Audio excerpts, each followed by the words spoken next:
ఓం నమ శివాయ. హాయ్ అండి అందరికీ. అందరూ ఎలా ఉన్నారు? ఈరోజు ఒక మంచి వీడియోతో మీ ముందుకైతే వచ్చానండి. అది ఏంటంటే రుద్రాక్ష దీపం. రుద్రాక్ష దీపం అంటే ఏంటి? రుద్రాక్ష దీపం ఏ రోజు వెలిగించాలి? రుద్రాక్ష దీపం వెలిగించినందువలన ఫలితం ఏంటి? అనే విషయం గురించి మనం ఇప్పుడు తెలుసుకుందాము.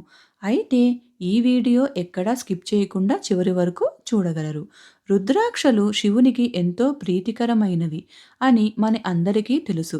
అయితే మనం ఈ రుద్రాక్ష దీపం శివునికి పెట్టుకోవడం వలన మనకి గ్రహ దోషాలన్నీ పోయి మనము సుఖశాంతులతో ఉంటామని పెద్దలు చెబుతున్నారు. ఈ రుద్రాక్ష దీపం ఎలా పెట్టాలి అని ఇప్పుడు చూద్దాం. ముందుగా కాస్త బియ్యపిండి తీసుకొని అందులో నీళ్లు కలుపుతూ ఒక చపాతీ ముద్దలా చేసుకోండి.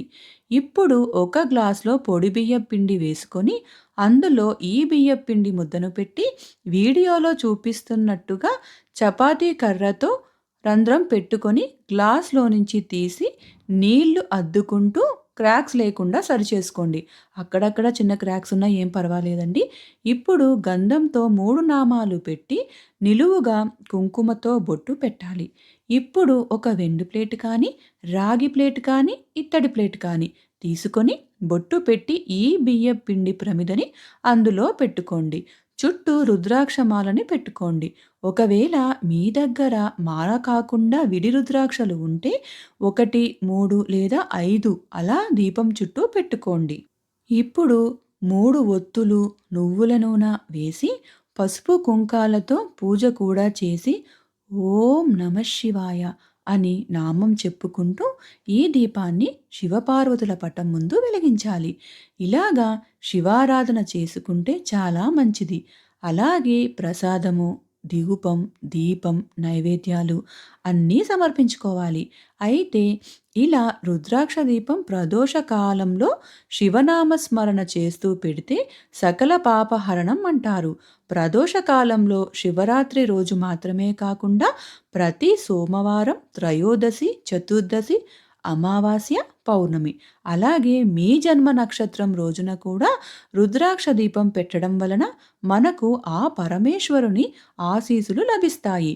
తీవ్రమైన అనారోగ్యం కానీ, అప్పులతో ఉన్నవారికి కానీ, ఏది ముందుకు సాగకుండా పనులు ఆగిపోయాయి అని అనుకున్న వారికి గృహంలో ఈ రుద్రాక్ష దీపం ప్రతి సోమవారం పెట్టడం వలన ఈ బాధలు, సమస్యలన్నిటికీ పరిష్కారం తప్పకుండా నెరవేరుతుంది.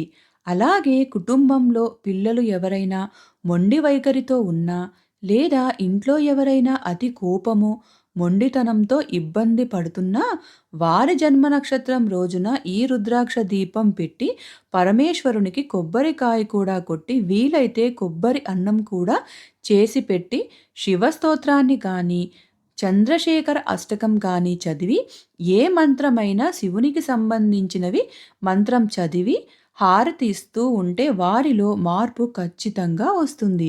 ఇంకా వారి చేతితో పెట్టిస్తే ఇంకా మంచి ఫలితం ఉంటుందన్నమాట. దీనికి కొన్ని వారాలు అని లెక్క ఏమీ లేదండి. ప్రతి సోమవారం పెట్టుకోవచ్చు. అయితే ఇది ఖర్చుతో చేసేది కూడా కాదు. ఇంట్లో ఉన్న వాటితోనే మనము శివునికి శివారాధన ఈ రుద్రాక్ష దీపం ద్వారా పెట్టుకోవచ్చు. అలాగే ఎన్నిసార్లు అయినా అవే రుద్రాక్షలని వాడుకోవచ్చు. ఆ పిండి దీపం కొండెక్కగా నీటిలో కలిపి చెట్టుకి పోస్తే మంచిది. రుద్రాక్ష దీపం పరమశ్రేష్టం. అమ్మవారికి కూడా, అయ్యవారికి కూడా ఇద్దరికీ ఇష్టమైన దీపం కాబట్టి భక్తిగా వెలిగించి మనము శివానుగ్రహం పొందితే చాలా మంచిది. అయితే మనకు శివరాత్రి వస్తుంది కదా, ఈరోజు ఈ రుద్రాక్ష దీపం పెట్టుకుంటే చాలా మంచిది. మనకు ఉండే గ్రహ దోషాలు, నక్షత్ర దోషాలు అన్నీ తొలగిపోతాయి. ఈ రుద్రాక్ష దీపం పెట్టడం వలన శివుడు తొందరగా మనకి అనుగ్రహం కలిగిస్తాడు. ఈ వీడియో మీకు నచ్చింది అనుకుంటాను. అయితే మొదటిసారి మన ఛానల్ని చూస్తున్నట్లయితే తప్పకుండా లైక్ చేయండి, షేర్ చేయండి, సబ్స్క్రైబ్ చేసుకోండి. మీకు ఈ రుద్రాక్ష దీపం అంటే ఏమిటి, దాని విశిష్టత ఏమిటి అని అర్థమయ్యేట్టు చెప్పానని అనుకుంటాను. ఈ రుద్రాక్ష దీపాన్ని తప్పకుండా ఈ శివరాత్రి రోజు పెట్టుకొని ఆ పరమేశ్వరుని కృపను పొందగలరు. Thank you for watching divine magic Telugu. ధన్యవాదాలు.